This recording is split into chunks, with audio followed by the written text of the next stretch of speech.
एमती प्रत्येक दिन राशिफल विषय जानापी आम चैनल को बर्तमान ही सब्सक्राइब करनी एवं पाखरे आसुथिबा बेल आइकन को प्रेस करनी। तेबे आसंतु प्रथमे जानिनेबा आज दिन तिथि नक्षत्र कौन कहूछि।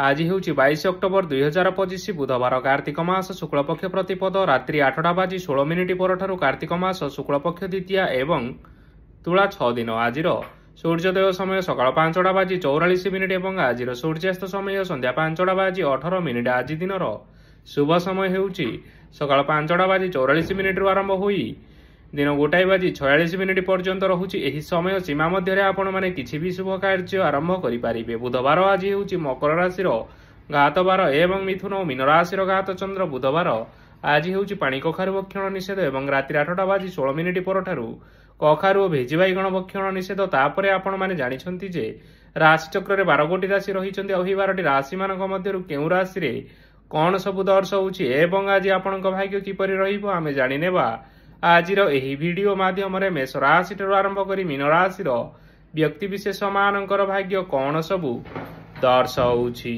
प्रथमे जानि रखिबा मेष राशि व्यक्ति विशेष मानक पई आजिर दिनटी किपरि रहिबो।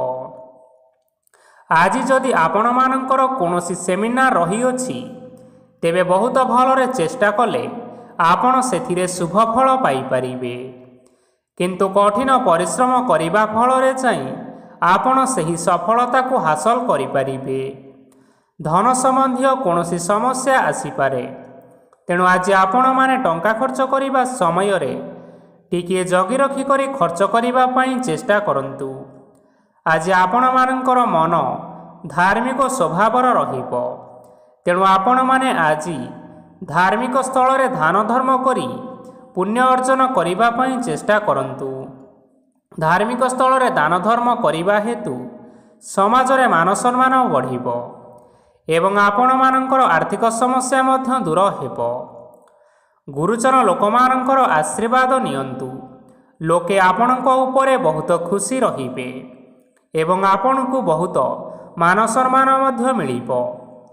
विवाहित लोकमानक पई आजिर दिनटी बहुत आनंददायक रहिबो। जीवन साथी सहित आज कोनोसी जागा को बुलिबा पई जाई पारंती एवं मन प्रफुल्लित रहिबो। प्रेम मामला रे आजिर दिनटी आपण मानकर सपक्षरे रहिबो। आर्थिक समस्या थिले मध्य आज घर को किछि नूतन एवं मूल्यवान जिनिसपत्र मध्य आनी पारंती। महिला मानक पई आजिर दिनटी बहुत भल रहिबो एवं घर कार्य व्यस्त रहिले मध्य निजर किछिटा समय बाहर करी धर्म कार्य लगाइबा पई चेष्टा करंतु। देखिबे मन को शांति मिलिबा सहित भगवानकर आशीर्वाद आपणक उपरे सदा सर्वदा रहिबो। छात्र छात्री माने आज किछि नूतन शिक्षा आरंभ करि पारंती। कोनोसी कार्य आरंभ करिबा पूर्वरु ठाकुरंकर आशीर्वाद नहीं आरंभ करंतु, सफलता सुनिश्चित मिलिबो। आज आपण माने आपण मानकर पितामाता एवं गुरुजन मानक प्रणाम करी आजिर दिनचर्याटी आरंभ करंतु।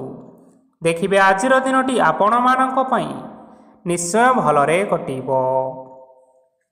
एबे आसंतु जानि रखिबा वृष राशिर व्यक्ति विशेष मानक पई आजिर दिनटी किपरि रहिबो। आज आपण माने जेउ कार्य करिबा पई चाहुछंती सही कार्य खूब सहजरे करि परिबे। आज आपण मानकर स्वास्थ्य रे किछि बाधा आसी पारे एवं स्वास्थ्य रे टंका खर्च मध्य होई पारे, तेणु आज आपण माने निजर स्वास्थ्यर अधिक जत्न नेबा पई चेष्टा करंतु। काहा उपरे अधिक विश्वास रखंतु नाही, कारण आज सेथिरे आपणकर विश्वास भांगी जिबार यथेष्ट संभावना रही अछि ओ आपण मानकर मन मध्य खराब रही पारे। आपण को हठात धन प्राप्ति हेबार संभावना अछि। जदि केउ जिनिस नुआ करी आरंभ करिबा पई चाहुछंती तेबे आजिर दिनटी आपण मानक पई शुभ फल प्रदान करिबो। आज आपण माने निजर राग उपरे नियंत्रण रखंतु, नचेत आपण को अपमान मध्य मिली पारे। आज हठात धन प्राप्ति हेबार संभावना रही अछि। महिला माने आज टिके जगी रखी करी कथबार्ता करिबा पई चेष्टा करंतु, नचेत वाद विवाद हेबार यथेष्ट संभावना रही अछि। ଆଜି ଛାତ୍ରଛାତ୍ରୀମାନେ ଶିକ୍ଷା କ୍ଷେତ୍ରରେ ନିଶ୍ଚିନ୍ତ ଭାବରେ ଉନ୍ନତି କରିବେ। ମହିଳାମାନେ ଆଜି ଗୁରୁଜନମାନଙ୍କ ଠାରୁ ପ୍ରଶଂସା ଏବଂ ଆଶୀର୍ବାଦ ଲାଭ କରିବେ। ବୈବାହିକ ଜୀବନରେ କିଛିଟା ଛୋଟମୋଟ ବିବାଦ କାରଣରୁ ଜୀବନସାଥୀଙ୍କ ସହ ମାନମନାନ୍ତର ହେବାର ସମ୍ଭାବନା ରହିଅଛି। ତେଣୁ କୌଣସି କଥାକୁ ନେଇ ଯୁକ୍ତିତର୍କ କରନ୍ତୁ ନାହିଁ। ଆଜି ଆପଣମାନେ ପଶୁପକ୍ଷୀମାନଙ୍କୁ ଖାଦ୍ୟ ଖାଇବାକୁ ଦେଇ ଆଜିର ଦିନଚର୍ଯ୍ୟାଟି ଆରମ୍ଭ କରନ୍ତୁ। ଦେଖିବେ ଆଜିର ଦିନଟି ଆପଣମାନଙ୍କ ପାଇଁ ନିଶ୍ଚୟ ଭଲରେ କଟିବ। ଏବେ ଆସନ୍ତୁ ଜାଣି ରଖିବା ମିଥୁନ ରାଶିର ବ୍ୟକ୍ତିବିଶେଷମାନଙ୍କ ପାଇଁ ଆଜିର ଦିନଟି କିପରି ରହିବ। ଅଫିସରେ କର୍ମକ୍ଷେତ୍ରରେ କୌଣସି ଏକ କାମରେ ବହୁତ ବାଧା ଆସିବା ସହିତ ବହୁତ କଷ୍ଟ ଅନୁଭବ କରିପାରନ୍ତି। ଗୁରୁଜନମାନଙ୍କର ଶୁଭ ଦୃଷ୍ଟି ଆପଣଙ୍କ ଉପରେ ରହିଥିବା ହେତୁ ମାନ ସମ୍ମାନ ବଢ଼ିବା ସହିତ ଯଦି ଆପଣଙ୍କର କିଛି ବ୍ୟବସାୟ ରହିଅଛି ତେବେ ସେଥିରେ ମଧ୍ୟ ଉନ୍ନତି ହେବ। ଆପଣମାନଙ୍କର ଏବେ ବହୁତ ଦିନ ପରେ ଭଲ ସମୟ ଆସିବା ପାଇଁ ଯାଉଅଛି। ତେଣୁ ଆପଣମାନଙ୍କର ଦିନଟି ବହୁତ ଭଲରେ କଟିବ। କିନ୍ତୁ ଆପଣ ଯଦି କାହାର କ୍ଷତି କରିବା ପାଇଁ ଚାହିଁବେ ତେବେ ଆପଣ କରିଥିବା ବା ଭାବିଥିବା ଉପାୟରେ ଆପଣ ହିଁ ଫସିଯାଇପାରନ୍ତି ଏବଂ ଆପଣଙ୍କୁ ବହୁତ କଷ୍ଟ ମଧ୍ୟ ସହିବା ପାଇଁ ପଡ଼ିପାରେ। ତେଣୁ ଆଜି ଆପଣମାନେ କାହାର କୌଣସି ଅସୁବିଧା ଚିନ୍ତା କରନ୍ତୁ ନାହିଁ। ଆଜି ଆପଣ ବହୁତ ଖୁସିରେ ରହିବେ ଏବଂ ଘରେ କୌଣସି ଏକ ଖୁସି ଖବର ପାଇପାରନ୍ତି, ଯାହାଫଳରେ ଘର ଓ ପରିବାର ମଧ୍ୟରେ ଖୁସିର ବାତାବରଣ ଲାଗି ରହିବ। ସନ୍ତାନମାନଙ୍କ ତରଫରୁ କିଛି ଶୁଭ ସମ୍ବାଦ ମିଳିପାରେ। ଆଜି ଆପଣ ବାହାରକୁ ବୁଲାବୁଲି କରିବା ପାଇଁ ଯାଇପାରନ୍ତି। ଆପଣ ଭାବିଥିବା ପ୍ରତ୍ୟେକଟି କାର୍ଯ୍ୟ ଆଜି ଆପଣମାନେ ସମୟ ପୂର୍ବରୁ ଶେଷ କରିପାରିବେ। ମହିଳାମାନେ ଆଜି ଜୀବନସାଥୀଙ୍କ ସହିତ ବହୁତ ଆନନ୍ଦ ଉଲ୍ଲାସ ଭିତରେ ସମୟ କାଟିବେ। ଆଜି ଖର୍ଚ୍ଚର ପରିମାଣ ଅଧିକା ହେବା କାରଣରୁ ଆପଣଙ୍କର ମନ ବିଚଳିତ ରହିପାରେ, ହେଲେ ଏହା ବହୁତ ଶୀଘ୍ର ଦୂର ହୋଇଯିବ। ଆଜି ଆପଣମାନେ ଭଗବାନ ଶିବଙ୍କୁ ଜଳ ଅର୍ପଣ କରି ଆଜିର ଦିନଟି ଆରମ୍ଭ କରନ୍ତୁ। ଦେଖିବେ ଆଜିର ଦିନଟି ଆପଣମାନଙ୍କ ପାଇଁ ବିଶେଷ ରୂପରେ ଭଲରେ କଟିବ। ଏବେ ଆସନ୍ତୁ ଜାଣି ରଖିବା କର୍କଟ ରାଶିର ବ୍ୟକ୍ତିବିଶେଷମାନଙ୍କ ପାଇଁ ଆଜିର ଦିନଟି କିପରି ରହିବ। ଆଜି କୌଣସି କାମ ପାଇଁ ଭାବିବେ, କିନ୍ତୁ ଆପଣଙ୍କର କାର୍ଯ୍ୟରେ ମନ ଲାଗିବ ନାହିଁ। ବ୍ୟବସାୟରେ ଉତ୍ଥାନ ଓ ପତନ ଲାଗି ରହିବ, ସେଥିରେ ଟିକେ ବି ସନ୍ଦେହ ନାହିଁ। କିନ୍ତୁ ଆପଣମାନେ ଆପଣମାନଙ୍କର ପରିଶ୍ରମ କରିବା ଜାରି ରଖନ୍ତୁ। ଆଜି କିଛି ନୂଆ ଜିନିଷ ମଧ୍ୟ ଆରମ୍ଭ କରିପାରନ୍ତି। କୌଣସି ଏକ ବାହାର କମ୍ପାନୀରୁ ଭଲ ଲାଭ ମିଳିବ ଓ ଯଦି ଆପଣମାନେ ବାହାର କମ୍ପାନୀରେ ଟଙ୍କା ନିବେଶ କରିଛନ୍ତି ତେବେ ନିବେଶ କରିଥିବା ଟଙ୍କା 2 ଗୁଣ କରି ଫେରି ପାଇପାରନ୍ତି। ଆର୍ଥିକ ଅବସ୍ଥା ସମ୍ପୂର୍ଣ୍ଣ ଭାବରେ ଆପଣମାନଙ୍କର ସୁଦୃଢ଼ ରହିବ। କୌଣସି କାର୍ଯ୍ୟରେ ଅସୁବିଧା ବା ସମସ୍ୟାମାନ ଆଜି ଆପଣଙ୍କ ସହିତ ଘଟିବ ନାହିଁ। କେହି ଜଣେ ନୂଆ ଅତିଥି ଆପଣଙ୍କ ଘରକୁ ଆସିପାରନ୍ତି, ଯାହାଦ୍ୱାରା ଆଜି ଆପଣମାନଙ୍କର ମନ ପ୍ରଫୁଲ୍ଲିତ ରହିବ। ପିଲାମାନଙ୍କ ସାଙ୍ଗରେ ଆଜିର ଦିନଟି ବହୁତ ଆନନ୍ଦ ଏବଂ ଉଲ୍ଲାସର ଭିତରେ ଅତିବାହିତ କରିପାରନ୍ତି। ପୁରୁଣା ସାଙ୍ଗମାନଙ୍କ ସହିତ ଦେଖା ସାକ୍ଷାତ ହୋଇପାରେ ଏବଂ ଅଧିକ ଖର୍ଚ୍ଚ ମଧ୍ୟ କରିବା ପାଇଁ ପଡ଼ିପାରେ। ତେଣୁ କିଛିଟା ଛୋଟମୋଟ ଆର୍ଥିକ ସମସ୍ୟାମାନ ଦେଖା ଦେଇପାରେ। ଘରକୁ ନୂଆ ଜିନିଷପତ୍ର ଆଣିପାରନ୍ତି, ଯାହାଫଳରେ ଘରର ସଦସ୍ୟମାନେ ଆଜି ଆପଣଙ୍କ ଉପରେ ବହୁତ ଖୁସି ରହିବେ। ଆଜି ନେଇଥିବା କୌଣସି ଗୋଟିଏ ନିଷ୍ପତ୍ତି ଭୁଲ ହୋଇଯିବାର ସମ୍ଭାବନା ରହିଅଛି। ତେଣୁ ଗୁରୁତ୍ୱପୂର୍ଣ୍ଣ ନିଷ୍ପତ୍ତି ନେବା ସମୟରେ ବହୁତ ଭଲ ଭାବରେ ଭାବିଚିନ୍ତି କରି ନିଅନ୍ତୁ। ଆଜି ଆପଣମାନେ ଗୁରୁଜନମାନଙ୍କର ଆଶୀର୍ବାଦ ନିଅନ୍ତୁ। ଦେଖିବେ ଦିନଟି ଆପଣମାନଙ୍କର ବହୁତ ଆନନ୍ଦରେ କଟିବ। ଏବେ ଆସନ୍ତୁ ଜାଣି ରଖିବା ସିଂହ ରାଶିର ବ୍ୟକ୍ତିବିଶେଷମାନଙ୍କ ପାଇଁ ଆଜିର ଦିନଟି କିପରି ରହିବ। ଆର୍ଥିକ କାରବାରରେ ଆଜି ଆପଣମାନଙ୍କୁ ନିଶ୍ଚିନ୍ତ ରୂପରେ ଲାଭ ମିଳିବ। ରୋଗମୁକ୍ତି, ଋଣ ସୂତ୍ରରେ ବା ବକେୟା ଅର୍ଥପ୍ରାପ୍ତି ଆଦି ଘଟିପାରେ। କିଛି ସମୟ ଧରି ଚାଲି ଆସୁଥିବା ସମସ୍ୟାର ସମାଧାନ ପାଇବା ଦ୍ୱାରା ଆପଣଙ୍କର ଆଶ୍ୱସ୍ତି ମନୋଭାବ ବଢ଼ିପାରେ ଏବଂ ଆପଣଙ୍କ ମନକୁ ଅଧିକ ଶାନ୍ତି ମଧ୍ୟ ମିଳିପାରେ ଏବଂ ସମ୍ପୂର୍ଣ୍ଣ ଆତ୍ମବିଶ୍ୱାସର ସହିତ ନିଜର ଅନ୍ୟ କାର୍ଯ୍ୟଗୁଡ଼ିକ ଉପରେ ମଧ୍ୟ ଆପଣମାନେ ଧ୍ୟାନ ଦେବାକୁ ସମର୍ଥ ହେବେ। ପରିଶ୍ରମ ଅନୁଯାୟୀ ଆପଣମାନଙ୍କୁ ଆଜି ଶୁଭଫଳ ମିଳିବ। ପ୍ରତିଯୋଗିତାପୂର୍ଣ୍ଣ କାର୍ଯ୍ୟଗୁଡ଼ିକ ଲାଗି ବହୁତ ପରିଶ୍ରମ କରିବା ପାଇଁ ପଡ଼ିପାରେ। ବୃଥା ବିବାଦ, କଳି ଝଗଡ଼ା ଏବଂ ମାଲି ମକଦ୍ଦମା ଭିତରେ ନ ପଶିବା ବିଜ୍ଞତାର ପରିଚୟକ ଅଟେ। କାଦୁଅରେ ପଶନ୍ତୁ ନାହିଁ କି ଗୋଡ଼ ଧୋଇବାର ପରିଶ୍ରମ ମଧ୍ୟ କରନ୍ତୁ ନାହିଁ। ନିଜର ଇଗୋକୁ ନିଜର ନିୟନ୍ତ୍ରଣ ଭିତରେ ରଖନ୍ତୁ। ବ୍ୟବସାୟରେ ପରିଶ୍ରମ ଅନୁଯାୟୀ ଆଜି ଆପଣମାନେ ଫଳ ପାଇବେ। ସମସ୍ତ କାର୍ଯ୍ୟକଳାପ ଗୁଡ଼ିକ ଆଜି ଆପଣମାନଙ୍କର ଅତି ସୁରୁଖୁରୁରେ ସମ୍ପନ୍ନ ହୋଇଯିବ। ଚାକିରି କରୁଥିବା ଲୋକମାନଙ୍କୁ ଛୁଟି ସମୟରେ ମଧ୍ୟ ଅଧିକା କାର୍ଯ୍ୟ କରିବା ପାଇଁ ପଡ଼ିପାରେ।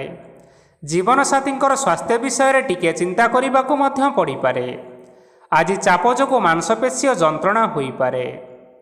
ତେଣୁ ବ୍ୟାୟାମ ଓ ଧ୍ୟାନରେ କିଛି ସମୟ ବିତାନ୍ତୁ, ମାନସିକ ଶାନ୍ତି ପାଇପାରିବେ। ଆଜି ଆପଣମାନେ ଆପଣମାନଙ୍କର ସାମର୍ଥ୍ୟ ଅନୁଯାୟୀ ଦୁଃଖୀ ଓ ଦରିଦ୍ର ଲୋକମାନଙ୍କୁ କିଛିଟା ଆର୍ଥିକ ସହାୟତା କରନ୍ତୁ। ଦେଖିବେ ଆଜିର ଦିନଟି ଆପଣମାନଙ୍କ ପାଇଁ ନିଶ୍ଚୟ ଭଲରେ କଟିବ। ଏବେ ଆସନ୍ତୁ ଜାଣି ରଖିବା କନ୍ୟା ରାଶିର ବ୍ୟକ୍ତିବିଶେଷମାନଙ୍କ ପାଇଁ ଆଜିର ଦିନଟି କିପରି ରହିବ। ଆଜି କୌଣସି କାମ ସରିଯିବା ଫଳରେ ଆଜି ଆପଣଙ୍କୁ ବହୁତ ଖୁସି ଲାଗିବ ଏବଂ ଆପଣ ଅଧିକ ଆରାମ ଲାଭ କରିପାରିବେ। କାର୍ଯ୍ୟକ୍ଷେତ୍ରରେ ସଫଳ ହେବେ ଏବଂ ମାନସମ୍ମାନ ମଧ୍ୟ ବୃଦ୍ଧି ହେବ। ଗାଡ଼ି ଓ ଜମି ଭଳି ଜିନିଷପତ୍ର ଆଜି କିଣାକିଣି କରିପାରନ୍ତି। ଏଥିରେ କୌଣସି ବାଧା ଆସିବ ନାହିଁ।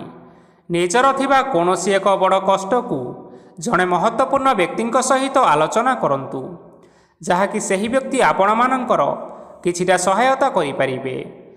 ପରିବାରରେ କେହି ଜଣେ ଲୋକ ଆଜି ଆପଣମାନଙ୍କର ମନକୁ କଷ୍ଟ ଦେଇପାରନ୍ତି। ନିଜର ସ୍ୱାସ୍ଥ୍ୟ ପ୍ରତି ଧ୍ୟାନ ଦିଅନ୍ତୁ। ମହିଳାମାନେ ନିଜ ଶରୀରର ଯତ୍ନ ନିଅନ୍ତୁ। ପ୍ରେମ ମାମଲାରେ ଆଜିର ଦିନଟି ଆପଣମାନଙ୍କ ପାଇଁ ବହୁତ ଭଲ ରହିବ। ନିଜର ପ୍ରେମ ସମ୍ପର୍କ ବିଷୟରେ ଘର ଲୋକମାନଙ୍କ ସହ ଆଲୋଚନା କରିପାରନ୍ତି ଏବଂ ଏହା ଆଗକୁ ମଧ୍ୟ ବଢ଼ିପାରେ। ଆଜି ନିଜର ମନକୁ କେହି ଜଣେ କଷ୍ଟ ଦେଇପାରେ, ତେଣୁ କାହା ସହିତ କଥା ହେବା ସମୟରେ ଜଗି ରଖି କରି କଥାବାର୍ତ୍ତା କରନ୍ତୁ। ଆଜି ଆପଣମାନେ ଗରିବ ଲୋକମାନଙ୍କୁ ଆପଣମାନଙ୍କର ସାମର୍ଥ୍ୟ ଅନୁସାରେ ଦାନ ଦିଅନ୍ତୁ। ଦେଖିବେ ଆଜିର ଦିନଟି ଆପଣମାନଙ୍କ ପାଇଁ ବିଶେଷ ରୂପରେ ଭଲରେ କଟିବ।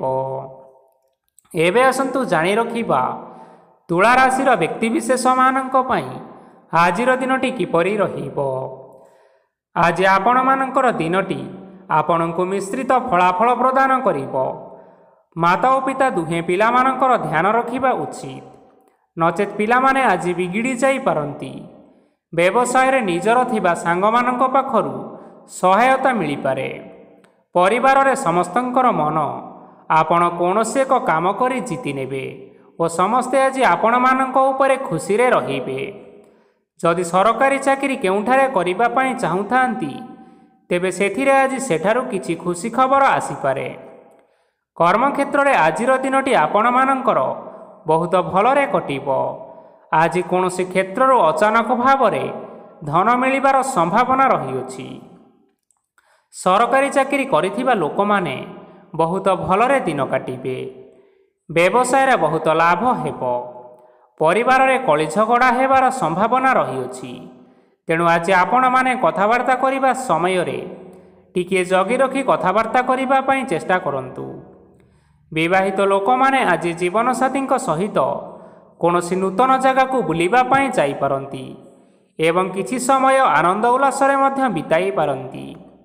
ଆଜି ଆପଣମାନେ ନିଜର ଇଷ୍ଟ ଦେବତାଙ୍କୁ ସ୍ମରଣ କରି ଆଜିର ଦିନଚର୍ଯ୍ୟାଟି ଆରମ୍ଭ କରନ୍ତୁ। ଦେଖିବେ ଆଜିର ଦିନଟି ଆପଣମାନଙ୍କ ପାଇଁ ବିଶେଷ ରୂପରେ ଭଲରେ କଟିବ।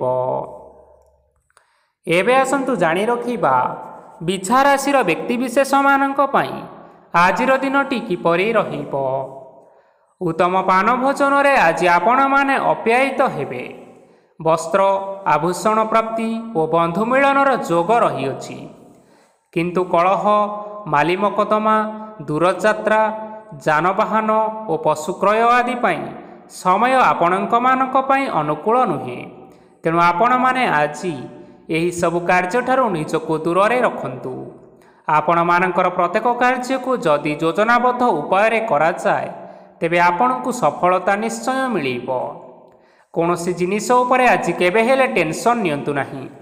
ଏପରି କାର୍ଯ୍ୟ କରନ୍ତୁ ନାହିଁ ଯାହା ଆପଣଙ୍କ ପରିବାର ଉପରେ ନକାରାତ୍ମକ ପ୍ରଭାବ ପକାଇପାରେ। ଛାତ୍ରଛାତ୍ରୀମାନେ ସେମାନଙ୍କର ସ୍ୱାସ୍ଥ୍ୟର ବିଶେଷ ଯତ୍ନ ନେବା ଉଚିତ, କାରଣ ତାହା ଶିକ୍ଷାରେ ବାଧା ସୃଷ୍ଟି କରିପାରେ। ବ୍ୟବସାୟୀମାନେ ଆଜି ଅନେକ ପ୍ରତିଯୋଗିତାର ସମ୍ମୁଖୀନ ହେବେ। କିଛି ନକାରାତ୍ମକ ପ୍ରବୃତ୍ତିର ଲୋକମାନେ ଆଜି ଆପଣମାନଙ୍କ ବିରୋଧରେ କିଛିଟା ବଡ଼ ଷଡ଼ଯନ୍ତ୍ର ରଚିବା ପାଇଁ ଚେଷ୍ଟା କରିପାରନ୍ତି। ସ୍ୱାମୀ ଓ ସ୍ତ୍ରୀ ସମ୍ପର୍କରେ କିଛି ବାଦବିବାଦ ଦେଖା ଦେଇପାରେ। ଏହା ପରିବାର ଉପରେ ମଧ୍ୟ ଖରାପ ପ୍ରଭାବ ପକାଇପାରେ। ତେଣୁ ଅଧିକ ସତର୍କ ହେବାର ଆବଶ୍ୟକତା ରହିଅଛି। ଆଜି ପାଦ ଫୁଲିଯିବା ବା ପାଦରେ ଯନ୍ତ୍ରଣା ଭଳି ଛୋଟ ମୋଟ ସମସ୍ୟାମାନ ଦେଖା ଦେଇପାରେ। ତେଣୁ ଆପଣମାନେ ସମୟ ସମୟ ବ୍ୟବଧାନରେ କିଛିଟା ବିଶ୍ରାମ ନେବା ଆବଶ୍ୟକ। ଆଜି ଆପଣମାନେ ଆପଣମାନଙ୍କର ପିତାମାତା ଏବଂ ଗୁରୁଜନମାନଙ୍କୁ ପ୍ରଣାମ କରି ଆଜିର ଦିନଚର୍ଯ୍ୟାଟି ଆରମ୍ଭ କରନ୍ତୁ। ଦେଖିବେ ଆଜିର ଦିନଟି ଆପଣମାନଙ୍କ ପାଇଁ ବିଶେଷ ରୂପରେ ଭଲରେ କଟିବ। ଏବେ ଆସନ୍ତୁ ଜାଣି ରଖିବା ଧନୁରାଶିର ବ୍ୟକ୍ତିବିଶେଷମାନଙ୍କ ପାଇଁ ଆଜିର ଦିନଟି କିପରି ରହିବ। ଆଜି ଆପଣଙ୍କୁ ବହୁତ ସମୟ ମିଳିବ, କିନ୍ତୁ ଆପଣମାନେ ସେହି ସମୟକୁ ଠିକ୍ ଭାବରେ ଉପଯୋଗ କରିପାରିବେ ନାହିଁ। କେହି ଜଣେ ଆଜି ଆପଣଙ୍କୁ ସହାୟତାର ହାତ ବଢ଼ାଇ ପାରନ୍ତି। ତେଣୁ ଏହି ସୁଯୋଗକୁ ଆପଣମାନେ କେବେ ହେଲେ ହାତଛଡ଼ା କରନ୍ତୁ ନାହିଁ, କାରଣ ସେଥିରେ ଆପଣମାନଙ୍କର ଭାଗ୍ୟ ପରିବର୍ତ୍ତନ ହୋଇଯିବାର ଯଥେଷ୍ଟ ଭାବରେ ସମ୍ଭାବନା ରହିଅଛି। ପୁରୁଣା ବନ୍ଧୁମାନଙ୍କ ସାଙ୍ଗରେ ଦେଖା ସାକ୍ଷାତ ହୋଇପାରେ ଏବଂ ଅଧିକ ଟଙ୍କା ଖର୍ଚ୍ଚ ମଧ୍ୟ ହୋଇପାରେ। କାର୍ଯ୍ୟର ଭାର ବଢ଼ିବା ହେତୁ ମନରେ ଚିନ୍ତା ଲାଗି ରହିବ। ଟଙ୍କା ଦେବା ଓ ନେବାରେ ସତର୍କତା ଅବଲମ୍ବନ କରନ୍ତୁ, କାରଣ ଆଜି ଦିଆଯାଇଥିବା ଟଙ୍କା ଫେରସ୍ତ ମିଳିବା ବହୁତ କଷ୍ଟକର ହୋଇପାରେ। ଆଜି ହଠାତ୍ କୌଣସି କ୍ଷେତ୍ରରୁ ଧନପ୍ରାପ୍ତି ହେବାର ସମ୍ଭାବନା ରହିଅଛି। ଆଜି ଆପଣମାନଙ୍କର ପିତାମାତାଙ୍କର ସ୍ୱାସ୍ଥ୍ୟରେ କିଛିଟା ଅସୁବିଧା ଦେଖା ଦେଇପାରେ। ତେଣୁ ପିତାମାତାଙ୍କର ଯତ୍ନ ନିଅନ୍ତୁ। ଆଜି ଆପଣମାନେ ଭଗବାନ ଶିବଙ୍କୁ ବେଲପତ୍ର ଏବଂ ଚନ୍ଦନ ଅର୍ପଣ କରି ଆଜିର ଦିନଚର୍ଯ୍ୟାଟି ଆରମ୍ଭ କରନ୍ତୁ। ଦେଖିବେ ଆଜିର ଦିନଟି ଆପଣମାନଙ୍କ ପାଇଁ ବିଶେଷ ରୂପରେ ଭଲରେ କଟିବ। ଏବେ ଆସନ୍ତୁ ଜାଣି ରଖିବା ମକର ରାଶିର ବ୍ୟକ୍ତିବିଶେଷମାନଙ୍କ ପାଇଁ ଆଜିର ଦିନଟି କିପରି ରହିବ। ଆପଣମାନଙ୍କୁ ଆଜି କିଛି ବହୁତ ବଡ଼ ଖୁସି ଖବର ମିଳିପାରେ। ଚାକିରି କରୁଥିବା ଲୋକମାନେ ବହୁତ ଭଲରେ ଦିନ କାଟିବେ ଏବଂ ଉପର ଅଫିସରଙ୍କର ସହଯୋଗ ଫଳରେ କାର୍ଯ୍ୟର ଭାର କମିଯିବ। ଆଜିର ଦିନ ଆପଣମାନଙ୍କ ପାଇଁ ନିଶ୍ଚିନ୍ତ ରୂପରେ ଭଲରେ କଟିବ। ପୂର୍ବରୁ କରାଯାଇଥିବା ଉପାୟରେ ଏବେ ଆପଣଙ୍କୁ ସଫଳତା ପ୍ରାପ୍ତ ହେବ। ବ୍ୟବସାୟ ଆରମ୍ଭ କରିବା ପାଇଁ ଚାହୁଁଥିଲେ ଆଜି ଆପଣମାନେ ଆରମ୍ଭ କରିପାରିବେ। ଆପଣମାନଙ୍କ ପାଇଁ ବହୁତ ଭଲ ଦିନଟିଏ ଅଟେ। ଘରେ କିଛି ଛୋଟ ମୋଟ ଅସୁବିଧା ଦେଖା ଦେଇପାରେ, କିନ୍ତୁ କିଛି ବଡ଼ ଅସୁବିଧା ହେବାର ସମ୍ଭାବନା ନାହିଁ। ଆଜି କୌଣସି ଛୋଟ କଥାରେ କେବେ ହେଲେ ରାଗନ୍ତୁ ନାହିଁ। ଧୈର୍ଯ୍ୟ ଧରି କାର୍ଯ୍ୟ କରିବା ପାଇଁ ଚେଷ୍ଟା କରନ୍ତୁ, ନଚେତ୍ ସବୁ କାମ ଭୁଲ ହୋଇଯିବାର ସମ୍ଭାବନା ରହିଅଛି। ଆଜି ଆପଣମାନଙ୍କ ଘରକୁ ଅତିଥି ଆସିପାରନ୍ତି ଏବଂ ସୁସ୍ୱାଦୁ ଭୋଜନର ମଧ୍ୟ ଯୋଗ ରହିଅଛି। ଆଜି ଆପଣମାନେ ଯାନବାହନ ଚଳାଇବା ସମୟରେ ସତର୍କତା ଅବଲମ୍ବନ କରନ୍ତୁ। ସନ୍ଧ୍ୟା ସମୟରେ କୌଣସି ବନ୍ଧୁଙ୍କ ସହିତ ଭେଟ ହୋଇପାରେ ଏବଂ ଅଧିକ ଟଙ୍କା ଖର୍ଚ୍ଚ ହୋଇପାରେ। ତେଣୁ ଦେଖି ଚାହିଁ ଖର୍ଚ୍ଚ କରିବା ପାଇଁ ଚେଷ୍ଟା କରନ୍ତୁ। ଆଜି ଆପଣମାନେ ଗାଈକୁ ରୁଟି ଏବଂ ଗୁଡ଼ ଖାଇବାକୁ ଦେଇ ଆଜିର ଦିନଚର୍ଯ୍ୟାଟି ଆରମ୍ଭ କରନ୍ତୁ। ଦେଖିବେ ଆଜିର ଦିନଟି ଆପଣମାନଙ୍କ ପାଇଁ ବିଶେଷ ରୂପରେ ଭଲରେ କଟିବ। ଏବେ ଆସନ୍ତୁ ଜାଣି ରଖିବା କୁମ୍ଭ ରାଶିର ବ୍ୟକ୍ତିବିଶେଷମାନଙ୍କ ପାଇଁ ଆଜିର ଦିନଟି କିପରି ରହିବ। ବ୍ୟବସାୟରେ ଭଲ କରିବା ଫଳରେ ବ୍ୟବସାୟରେ ଉନ୍ନତି ପରିଲକ୍ଷିତ ହୋଇପାରେ। ଛାତ୍ରଛାତ୍ରୀମାନେ ପରୀକ୍ଷାରେ ଉତ୍ତୀର୍ଣ୍ଣ କରିବେ। କାର୍ଯ୍ୟର ଭାର ଅଧିକ ରହିବ, ହେଲେ ଆପଣମାନେ ନିଜର ଦକ୍ଷତା ବଳରେ ସବୁ କାମକୁ ବହୁତ ସହଜ ଉପାୟରେ ସମ୍ପନ୍ନ କରିପାରିବେ। ଆଜି ଆପଣମାନେ କାହାର ସାହାଯ୍ୟ ମାଗିପାରନ୍ତି, ହେଲେ ସେହି ବ୍ୟକ୍ତି ମନା କରିବା ଫଳରେ ଆପଣଙ୍କୁ କଷ୍ଟ ଅନୁଭବ ହୋଇପାରେ। କିନ୍ତୁ ଆପଣ ବିଚଳିତ ନ ହୋଇ ନିଜ ଗୋଡ଼ରେ ନିଜେ ଛିଡ଼ା ହେବାକୁ ପ୍ରୟାସ କରନ୍ତୁ। ଦେଖିବେ ଆପଣଙ୍କୁ ସଫଳତା ନିଶ୍ଚୟ ମିଳିବ। ନକାରାତ୍ମକ ଶକ୍ତିଠାରୁ ନିଜକୁ ଦୂରରେ ରଖନ୍ତୁ, ନଚେତ୍ ଏହା ଆପଣମାନଙ୍କର କାର୍ଯ୍ୟରେ ବାଧା ସୃଷ୍ଟି କରିପାରେ। ଆଜି କୌଣସି ଖୁସି ଖବର ପାଇବା ଫଳରେ ଘରେ ହସର ଲହରୀ ଖେଳିଯିବ ଓ ବହୁତ ଶାନ୍ତି ମଧ୍ୟ ଅନୁଭବ କରିବେ। ଯେକୌଣସି କାମ ଆଜି କରନ୍ତୁ ନା କାହିଁକି ସେଥିରେ ଆପଣ ସଫଳତା ପାଇବେ। ସ୍ୱାସ୍ଥ୍ୟ ଅବସ୍ଥାରେ କିଛିଟା ପରିବର୍ତ୍ତନ ଆସିପାରେ, ତେଣୁ ନିଜର ସ୍ୱାସ୍ଥ୍ୟର ଯତ୍ନ ନେବା ପାଇଁ ଚେଷ୍ଟା କରନ୍ତୁ। ଆଜି କୌଣସି କଥାକୁ ନେଇ କିଛି ସମସ୍ୟାରେ ପଡ଼ିପାରନ୍ତି, କିନ୍ତୁ ନିଜର ବୁଦ୍ଧିମତ୍ତା କାରଣରୁ ଏହି ସମସ୍ୟା ଆପଣମାନଙ୍କ ଉପରେ କୌଣସି ପ୍ରକାରର ଖରାପ ପ୍ରଭାବ ପକାଇ ପାରିବ ନାହିଁ। ବୈବାହିକ ଜୀବନ ଆଜି ବହୁତ ଆନନ୍ଦରେ କଟିବ। ଆଜି ଆପଣମାନେ ସୂର୍ଯ୍ୟଦେବଙ୍କୁ ମହୁ ମିଶ୍ରିତ ଜଳ ଅର୍ପଣ କରି ଆଜିର ଦିନଚର୍ଯ୍ୟାଟି ଆରମ୍ଭ କରନ୍ତୁ। ଦେଖିବେ ଆଜିର ଦିନଟି ଆପଣମାନଙ୍କ ପାଇଁ ବିଶେଷ ରୂପରେ ଭଲରେ କଟିବ। ଏବେ ଆସନ୍ତୁ ଜାଣି ରଖିବା ମୀନ ରାଶିର ବ୍ୟକ୍ତିବିଶେଷମାନଙ୍କ ପାଇଁ ଆଜିର ଦିନଟି କିପରି ରହିବ। ଆଜି ଆପଣମାନଙ୍କର ଆର୍ଥିକ ସ୍ଥିତି ସବୁଠାରୁ ସୁଦୃଢ଼ ରହିବ। କାର୍ଯ୍ୟରେ ସୁଧାର ଆସିପାରେ। କେହି ଜଣେ ଆପଣଙ୍କୁ ଏକ ଭଲ ଉପାୟ କହିବା ଫଳରେ ଆପଣଙ୍କୁ ଏହି ଉପାୟଟି ଭଲ ଲାଗିବ ଏବଂ ଆପଣ ସେହି ଉପାୟ କରିବା ଫଳରେ ଆପଣଙ୍କୁ ବହୁତ ଲାଭ ମଧ୍ୟ ମିଳିବ। ଆଜି କିଛି ନୂଆ ଜିନିଷ କିଣାକିଣି କରିପାରନ୍ତି ଓ କିଛିଟା ସୁସ୍ୱାଦୁ ଖାଦ୍ୟ ମଧ୍ୟ ଖାଇପାରନ୍ତି। ଆଜି କାହା ସାଙ୍ଗରେ ବାଦବିବାଦ ବଢ଼ିପାରେ ଏବଂ ପରିବାରରେ କାହା ସାଙ୍ଗରେ ମତଭେଦ ମଧ୍ୟ ଦେଖା ଦେଇପାରେ। ତେଣୁ ନିଜର କଥା ଉପରେ ନିୟନ୍ତ୍ରଣ ରଖିବା ପାଇଁ ଚେଷ୍ଟା କରନ୍ତୁ, ଯାହାଦ୍ୱାରା ଆପଣମାନେ ଅପମାନ ହେବାରୁ ରକ୍ଷା ପାଇପାରିବେ। ଆଜି କିଛି ନୂଆ ଦାୟିତ୍ୱ ନେଇପାରନ୍ତି ଏବଂ ଏହା ଭବିଷ୍ୟତରେ ବହୁତ ଲାଭପ୍ରଦ ମଧ୍ୟ ରହିବ। ଆପଣମାନଙ୍କର ସାମ୍ନାରେ ଆଜି ବହୁତ ଅସୁବିଧା ଆସିବ, କିନ୍ତୁ ଆପଣ ନିଜର ଦକ୍ଷତା ଓ ସହନଶୀଳତା ଯୋଗୁଁ ସବୁ ଜିନିଷରୁ ମୁକ୍ତି ପାଇପାରିବେ। ଆଜି କାର୍ଯ୍ୟକ୍ଷେତ୍ରରେ ଆପଣମାନେ ଭଲ କର୍ମ କରିବା ଫଳରେ ଆପଣଙ୍କୁ ଉଚ୍ଚ ଅଫିସରଙ୍କ ତରଫରୁ ପ୍ରଶଂସା ମିଳିବାର ଯୋଗ ରହିଅଛି। ଆପଣଙ୍କର ଜନ୍ମକୁଣ୍ଡଳୀରେ ବୁଧ ଏବଂ ଶୁକ୍ରଙ୍କର ସ୍ଥାନ ଠିକ୍ ରହିଥିବା କାରଣରୁ ଆପଣଙ୍କ ଉପରକୁ ଆସୁଥିବା ସବୁ ଘାତ ଓ ପ୍ରତିଘାତ ଆପେ ଆପେ ଟଳିଯିବ। ଆଜି ଆପଣମାନେ ଭଗବାନ ସୂର୍ଯ୍ୟଦେବଙ୍କୁ ଜଳ ଅର୍ପଣ କରି ଆଜିର ଦିନଚର୍ଯ୍ୟାଟି ଆରମ୍ଭ କରନ୍ତୁ। ଦେଖିବେ ଆଜିର ଦିନଟି ଆପଣମାନଙ୍କ ପାଇଁ ବିଶେଷ ରୂପରେ ଭଲରେ କଟିବ। ତେବେ ବନ୍ଧୁଗଣ, ଏହା ଥିଲା ଆଜି ଦିନର 12 ଗୋଟି ରାଶିମାନଙ୍କର ଆଜିର ରାଶିଫଳ। ଆଶା କରୁଛୁ ଏହି ଭିଡ଼ିଓଟି ଆପଣମାନଙ୍କର ପସନ୍ଦ ଆସିଥିବ। ପସନ୍ଦ ଆସିଥିଲେ ଏହି ଭିଡ଼ିଓକୁ ଗୋଟିଏ ଲାଇକ୍ କରିନିଅନ୍ତୁ। ଆପଣଙ୍କ ପ୍ରିୟଜନମାନଙ୍କ ସହିତ ସେୟାର କରିନିଅନ୍ତୁ। ଏଥିସହିତ ଏହିଭଳି ଭାବରେ ପ୍ରତ୍ୟେକ ଦିନ ରାଶିଫଳ ବିଷୟରେ ଜାଣିବା ପାଇଁ ଆମ ଚ୍ୟାନେଲକୁ ବର୍ତ୍ତମାନ ହିଁ ସବସ୍କ୍ରାଇବ୍ କରିନିଅନ୍ତୁ। ଜୟ ଶନିଦେବ।